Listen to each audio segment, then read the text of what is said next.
Welcome to the Growth Cap podcast, where we chat with CEOs, investors, and other key industry leaders to uncover insights and strategies for accelerating growth and succeeding in business. I'm your host, RJ Lumba, Managing Partner of Growth Cap. In this episode, we chat with Teresa Mackintosh, the CEO of Trintech, which is the leading enterprise software company for finance professionals. Trintech has over 3,500 clients across the globe, including the majority of the Fortune 100.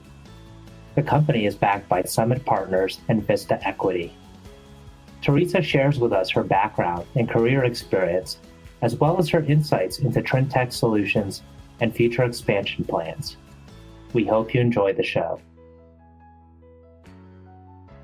Teresa, thank you so much for taking the time to chat with us today. We could kick off with a little bit of background on yourself as well as Trintech. Thanks, RJ. It's a pleasure to be a guest today. So my name is Teresa Mackintosh. Grew up really in a very middle-class family in mid-Michigan. My dad was actually the county sheriff, so it was a unique experience growing up. I learned a lot of my leadership philosophy really following in his footsteps. He was a very authentic, direct guy and very much balanced in his approach to leadership. And that's really shaped a lot of how I go about things today. Kind of your classic overachiever, high school valedictorian, then went on to University of Michigan, both grad and undergrad, and really aspired to lead a company one day. My dad always said, those who can should. And so that's really, with my desire to be more in the private sector, my attempt at service really is becoming a CEO and leading a company. So after school, I went into public accounting, worked for Pricewaterhouse back when it was Pricewaterhouse, and became a CPA. And really that was to understand how businesses worked. I don't think I ever expected to be a CPA my entire career, but it really ended up shaping a lot of what I've ended up, pursuing as my professional goals. So left Pricewaterhouse, spent the next 16 years at Thomson Reuters in all kinds of functional areas. I would say I very much grew up at Thomson Reuters, ending with P&L responsibilities for multiple lines of business, and then moved from there to Wolters Kluwer, leading one of their largest business units, again, serving the accounting and tax and finance professionals. So it's been a tremendous journey. Yeah, well, you certainly have a remarkable track record. It sounds like beginning from childhood. You hit on something, in your background that I'd like to explore a little bit more. You mentioned you kind of aspired to have a leadership position like as a CEO of a company. That's not such an easy thing to accomplish, but you've managed to do it and do it well. What are there like one or two key things that you kept in mind as you kind of climbed towards that leadership position? Yeah, I think, certainly there was a rarity of women CEOs, especially in technology, that I could look to as role models, back when I was in school and kind of deciding what I wanted to do. But leadership had always come fairly natural to me. And I just felt that I was as capable as other people. And I think sometimes people have a tendency to assume that people in those roles have some magic skill set or that they see the world in a fundamentally different way. And I think in most cases, that's not true. We're very normal people with normal upbringings and kind of the similar backgrounds as a lot of people have. And so I've just never been afraid to fail. I always thought that I was equipped with the fundamentals necessary to be able to succeed in a role. I've always tried to balance things that I am comfortable with and that I know with an area of my life that I could take a risk. And so as I was moving roles or companies, I always had one thing at least that I was very comfortable with and something that was stretching my skill set. And so as you kind of leapfrog, from role to role over time, you build a collection of experience that that makes becoming a CEO actually fairly simple. I mean, this, I hate to say it that way, but probably the most challenging part of being a CEO is frankly making sure that you have the right team around you. Yeah, and I noticed that most of your team is comprised of male executives, and you mentioned the rarity of female CEOs, and I think it truly is tremendous to be in the position that you're in, and it sounds like it was a fairly smooth process for you. I think for many who aspire to that role, seemingly it may not be as maybe it's not as intuitive. But I guess like what were there models role models? Male, I guess there was less female, but were there other role models that you looked to and said, like, I want to be like that person? There was a ton of role models along the way, and I have truly been blessed to work with people that, in the role they were also very helpful and mentoring to me during, my entire career, really. When I think back to especially the years at Thomson Reuters, I was allowed to experiment in different functional areas. And that's really rare that, you can spend that many years in a company and still get very different sets of experience. I vividly remember my boss at the time, this gentleman named Jack LaRue, and he was head of marketing and was promoting me sort of into his right-hand role. And the joke was, they handed me these blank business cards and a pencil and said, what, your title has changed so many times. Why don't you just, use blank cards and write it in if necessary? Because really, I was just allowed to apply my curiosity across the business, and it was just a wonderful experience. Mm-hmm. And now, I guess switching to the company, could we go into like the different lines of businesses that you're in? Yeah, absolutely. So what Trintech does is we're a SaaS cloud-based enterprise software company. We are backed by two large technology PE firms. Summit Partners is our majority investor, and Vista Equity is actually our minority investor. And we actually help CFOs streamline the financial accounting close process. We do that with two different lines of solutions. One, in our kind of flagship, what we're known for is large enterprise. So that is our Cadency product. And then we have more recently gotten into mid-market. For us, that is companies with revenues under $1 billion with our ADRA solution that we have brought to market about a year ago. Mm-hmm. And, you seem to have a, very strong presence across the market and internationally. Presumably that's attributed to a very strong sales force. But what, I guess, how do you plan on continuing your expansion, over the coming years? Yeah, so we have over 3,500 clients around the globe. Our headquarters is in Dallas, but you're correct. We have offices in London and across the Nordics. We're also in Australia, Japan. So we have a footprint really that mirrors where our customers need us to be. We have, the fortune of having a large number of enterprise customers. The majority of the Fortune 100 are actually our customers. So we have great support from companies like Albertsons, GSK, Dallas Cowboys, in fact, Siemens. So, we're able to expand not just with those customers because they have ongoing needs as they take automation across their businesses. But that also helps us translate that into new customers across the globe. We work very closely with a lot of system integrators as well as Big Four accounting firms that are doing digital transformation projects. And we also are the solution of choice of several large BPO providers like Capgemini or Accenture, just to name a couple.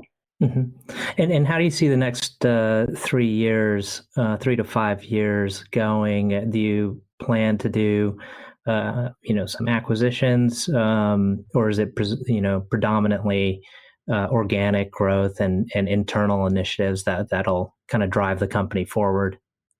Yeah, I think the next 3 to 5 years will be interesting. And I think most of us in the enterprise software space probably feel similarly. COVID has sort of changed the time frame. It has, I think, very much impressed upon the market the need for solutions such as ours. There's never been a time, I think, where we all have a vast appreciation for our finance professionals and their role in the company. I think over time has definitely evolved to where they are the strategic advisor to the business. But the tools that they've been using historically are fairly limited. That is not an area that has received a tremendous amount of investment typically. And so we've seen that really come to a breaking point at a lot of companies over this COVID era. And so when we look at how we're going to grow, I think a lot of our growth will come from new customers as people start getting back to business, whether it be yet this summer of 2020 or, going into the fall. I think there's a lot of speculation as to when normal, quote unquote, starts to return. But also expansion into existing customers will continue to be an area of focus for us.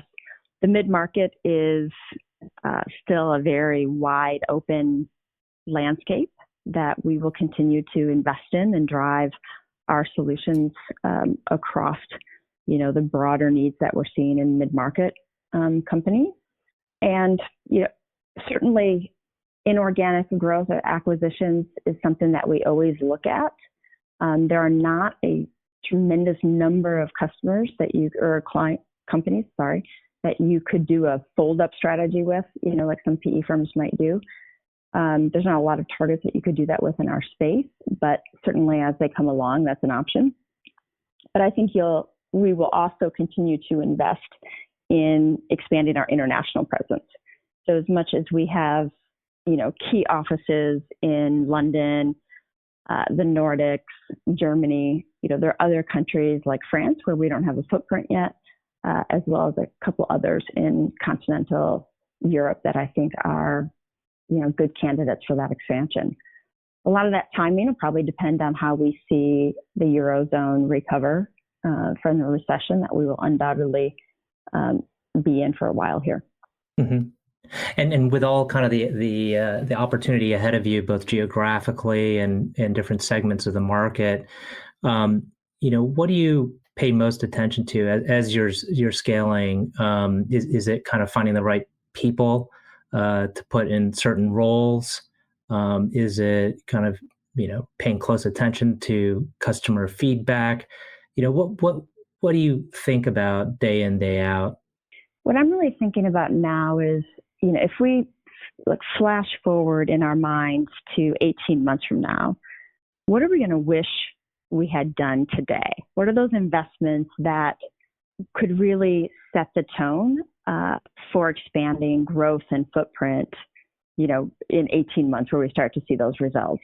I think a lot of us are, in a kind of a zone here where certainly 2020 and even the hangover impact to some extent in 2021, just because of recurring revenue and how those cycles work with bookings and revenue recognition, it will be lower growth than what we are accustomed to.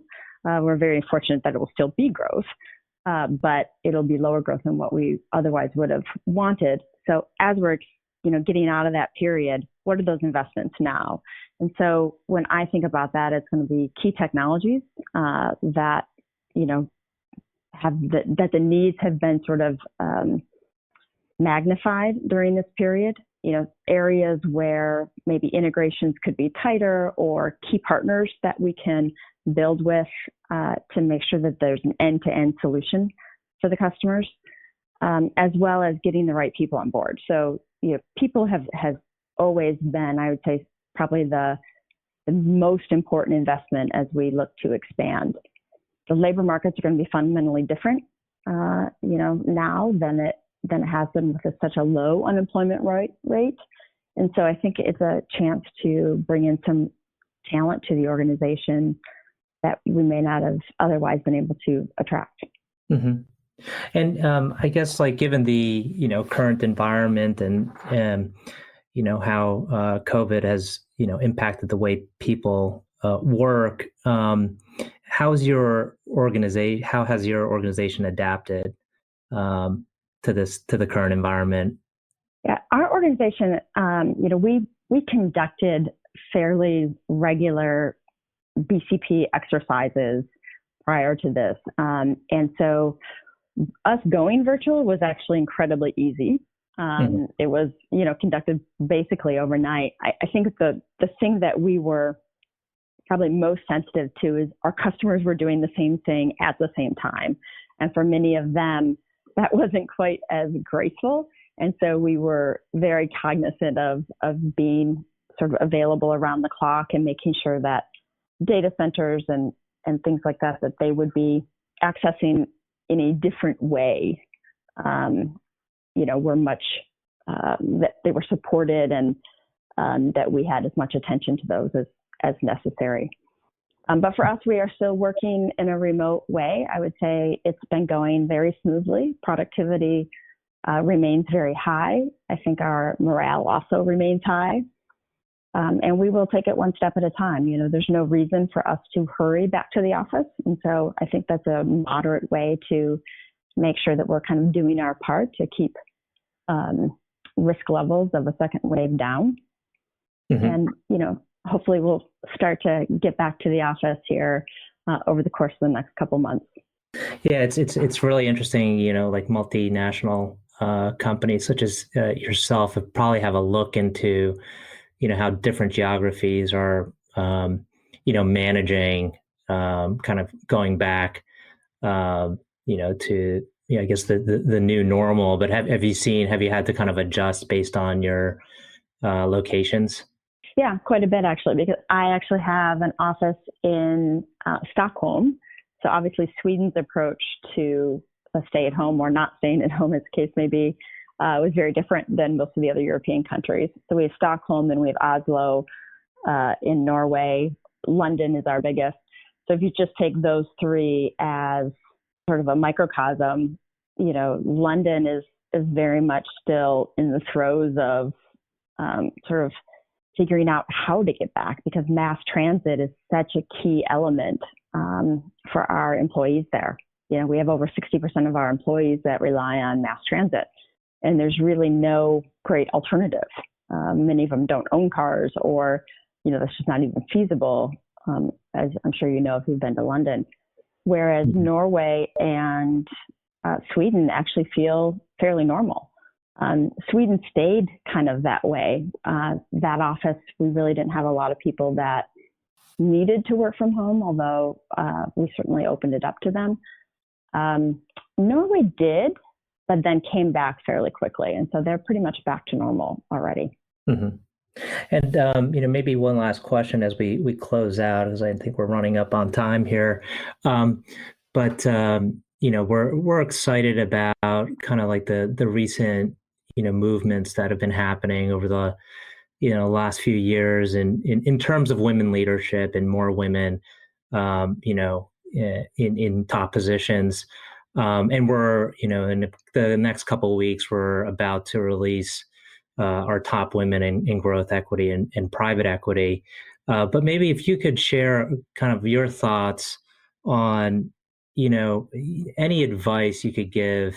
And I have two daughters myself, so I focus on this quite a bit personally. But, any advice you could give to, women who are, career focused and would like to achieve, the kinds of things that you've achieved.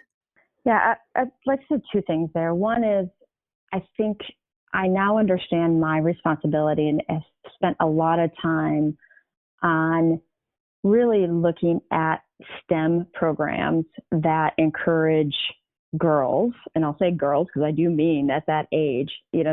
Studies show that by age 8, a child of either gender, they have sort of formed their ideas of what they believe their careers can be. And that saying, if you can't see it, you can't be it. And so we need to make sure that people are exposed, that girls are exposed to their options very front and center, very early on. I would have guessed it was much later, but in fact, it's by age 8. And, a lot of those ideals are formed. So I've been spending a lot of time with STEM programs. The Girl Scouts actually have a fantastic STEM center in Dallas that we volunteer at and give time to, because it impacts so many different girls in Northwest Texas, and my engineers love to give back to that as well. The second is, making sure that we have an organization that nurtures and supports all of our employees, but women as well, in kind of some of the demands that have, changed people's careers over time. And a lot of that is flexibility and being able to balance, professional and personal lives. COVID, frankly, is going to change the game on that. It actually could be a fantastic boost for women that need that flexibility, because I think most organizations have found that this work from home thing, if you're in the office environment, it can work. It can be productive over time. And so I think that will really encourage us to be a lot more flexible. And then my advice specifically is to take risks, to think of areas that you're comfortable and areas that you're not comfortable, and always make sure that you have both. Because if you just live in an area of comfort your whole time, you just won't gain the necessary skills to keep moving forward. Mm-hmm. That's fantastic. And I guess in terms of risk, that's the, I guess within your profession, to maybe seek more opportunity, or is it also kind of venturing out and doing something entrepreneurial? It can be any of those things, but there should be an element to your job that you are downright uncomfortable with, that you don't know if you know how to do it, right? That forces you to go learn and forces you to figure it out and forces that personal growth. And so, for me, it was leaving the safety of large companies and going into, a PE-backed company. But what I was comfortable with there was the space, right? I know financing, accounting and tax professionals, but I had no idea how to work for a company backed by PE. And so that's been a tremendous learning and very much a difference. But there's always something in my job that is new and that I'm, a student of. And I think that that's really a good rule to apply as you're progressing through your career. Well, great. Teresa, thank you so much for your time. You've been very generous spending it with us. So thank you. And I know this is going to be very insightful for our audience. Great. Thanks so much, RJ.